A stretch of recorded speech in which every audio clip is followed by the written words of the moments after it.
Kurt Cobain was walking through the backstage corridors of Reading Festival when he heard something that made him stop cold. Someone was crying. Not the kind of crying you do in front of people, the kind you do when you think nobody can hear you. What Kurt did next changed that person's life forever and revealed a side of him that the world rarely got to see. It was September 1993, 2 hours before Nirvana was scheduled to headline one of the biggest festivals in Europe. The backstage area was chaos, sound technicians running cables, roadies moving equipment, managers shouting into cell phones. In the middle of all that noise, Kurt heard something that didn't belong, the sound of someone breaking down. Kurt had been outside smoking a cigarette, trying to settle his nerves before the show. He'd been dealing with stomach pain all day, with the chronic condition that plagued him constantly. He was exhausted from months of touring for In Utero. He wanted to be alone, but that sound, those desperate muffled sobs, pulled him toward the equipment storage room. Kurt pushed open the door and found Alex Morrison sitting on the concrete floor between two flight cases, his face in his hands, shoulders shaking. Alex was 28 years old, and this was his first major tour as an assistant tour manager.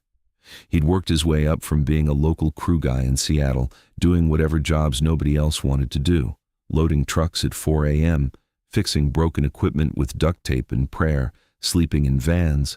This Nirvana tour was supposed to be his big break, his chance to prove he could handle the pressure of a major production. But right now, none of that mattered. Because 3 hours ago, his sister had called to tell him their father had a heart attack and was in critical condition at a hospital in Portland. Kurt stood in the doorway, uncertain. He wasn't good with emotional situations. He usually avoided them, but something about seeing this young guy completely falling apart, trying to hide it from everyone, hit Kurt in a way he couldn't ignore. "You okay?" Kurt asked quietly. Alex's head snapped up. His face was red and wet with tears. He immediately started trying to pull himself together, wiping his eyes with his sleeve, forcing himself to breathe normally. "I'm fine," Alex said, his voice cracking. "I'm sorry. I'll be ready in 5 minutes. Just needed a second." Kurt walked into the room and closed the door behind him. He sat down on a flight case across from Alex. "That's bullshit," Kurt said. "You're not fine. What's going on?" Alex stared at him for a moment, probably trying to figure out why Kurt Cobain was sitting in an equipment room talking to him instead of preparing for a massive show. Then, something in him broke again. "It's my dad," Alex said. "He had a heart attack this morning. He's in surgery right now. They don't know if he's going to make it." Kurt felt his stomach tighten, not from his usual pain, but from something deeper. "When did you find out?" he asked. "About 3 hours ago," Alex said. "My sister called. She's at the hospital with my mom. They're terrified." Kurt nodded slowly. "So why are you here?" Alex looked at him like the question didn't make sense. "Because it's my job," he said. "Because this is the biggest tour I've ever worked. Because if I bail 2 hours before the Reading Festival, I'll never work in this industry again. Nobody will hire me. I'll be the guy who couldn't handle the pressure." Kurt was quiet for a moment. Then he asked, "Have you talked to anyone about this? Have you told the tour manager?" Alex shook his head. "I can't. We're understaffed as it is. If I leave, it screws up the whole system. Everyone's counting on me. And honestly, even if they let me go, I can't afford the plane ticket. I spent everything I had getting here. I'm broke." Something shifted in Kurt's expression. Alex couldn't quite read it. Anger, maybe, or recognition. "How old's your dad?" Kurt asked. 56, Alex said. "Same age as my dad would be," Kurt said quietly. "Do you get along with him?" Alex nodded. "Yeah.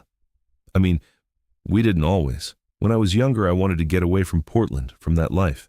I thought working in music would be glamorous. But the older I get, the more I realize he was right about a lot of things. I just want to tell him that. I want to make sure he knows." Kurt stood up abruptly. "Come on," he said. "Where?" Alex asked. "To talk to management," Kurt said.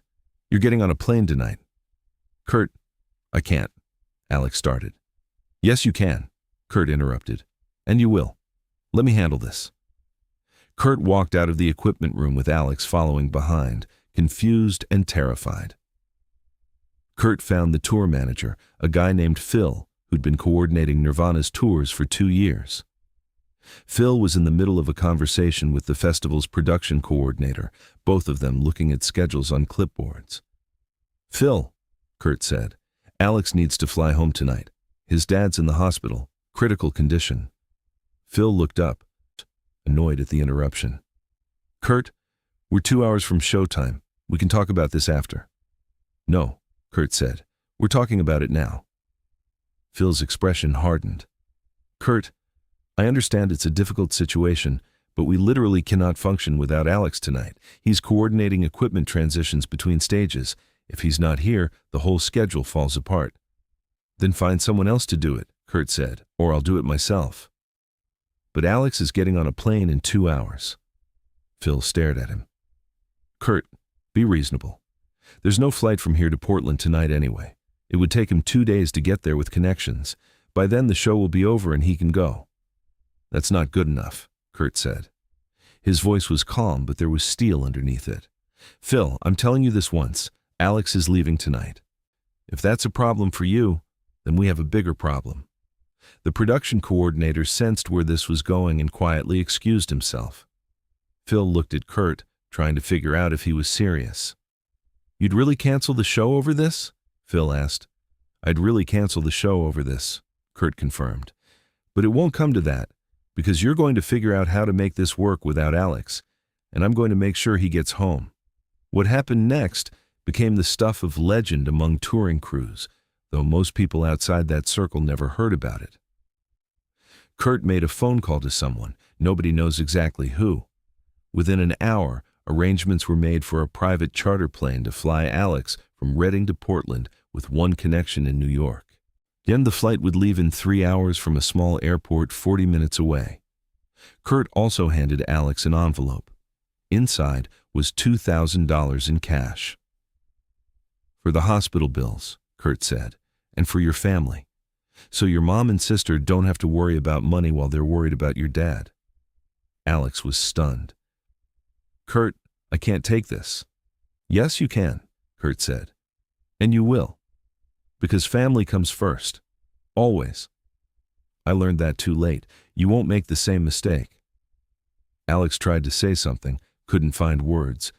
Finally, he managed, How do I pay you back? You don't, Kurt said. You just make sure your dad knows you were there. That's all that matters. But Kurt wasn't done. He pulled Alex aside and said something that Alex would never forget. Listen to me, Kurt said. So this industry will make you think that work is the most important thing. That if you're not available 24/7, you're expendable. That's bullshit. You're not expendable. You're a human being with a family and a life outside of this circus. Don't ever forget that. I forgot it for a long time. And it cost me things I can't get back. Alex made it to Portland that night. He arrived at the hospital at 6 a.m. local time, exhausted from the flight, but desperate to see his father. His dad had made it through surgery. The doctors said it was touch and go, but he was stable. When Alex's father woke up later that day and saw his son sitting beside the hospital bed, he started crying. How are you here? His father asked weakly. The tour. You said you couldn't leave the tour. Alex told him everything, about breaking down backstage. What about Kurt finding him, about the plane and the money, and Kurt's insistence that family came first. His father, a construction worker who'd never understood why his son wanted to work in the music business, couldn't believe it. Kurt Cobain did that? For you? Word spread through the touring community, not through publicity, but because crew members talk. Alex's story became legend. The time Kurt Cobain stopped a show to send a crew guy home. Other bands started paying attention to crew treatment. Some implemented family emergency protocols. Alex stayed with his father for 2 weeks. Every few days, someone from Nirvana's management would call to check in, not to ask when he was coming back, but to see how his father was doing. When Alex returned to the tour in Germany, Kurt was the first person to approach him. How's your dad? Nah, Kurt asked. "He's going to be okay," Alex said. "Good," Kurt said. "You did the right thing, being there for him." But here's what almost nobody knows. The charter flight, the cash, all of it came directly from Kurt's personal account, not from the tour budget. Kurt paid for everything himself, roughly $8,000, and instructed management to list it as equipment transport costs so nobody would make a big deal about it. There was something else too. When Alex's father was in the hospital, a package arrived addressed to him. Inside was a handwritten note. Alex never shared the full contents of that note publicly, saying it was too personal. But in a 2003 interview, he revealed one line from it. Kurt had written, "Your son loves you enough to risk everything to be with you. That means you raised him right. Don't forget to tell him that." Alex's father kept that note until he passed away in 2009.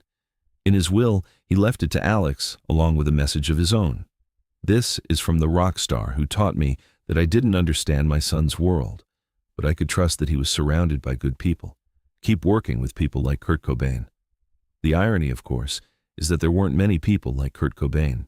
The image the public had of him, the self-destructive grunge icon, the spokesman for a generation who didn't want to be a spokesman, that version missed so much. It missed the moments like this, the quiet kindnesses, the understanding of what it meant to be powerless in an industry that chewed people up. After Kurt's death in 1994, Alex attended the memorial service in Seattle. He brought the note Kurt had written to his father, and he showed it to Courtney Love, who read it and started crying. "This is who he really was," she said. "This is the Kurt that people didn't get to see." Alex Morrison eventually started his own tour management company in 2001. His company's policy includes guaranteed paid leave for family emergencies, no questions asked. He calls it the Cobain Clause.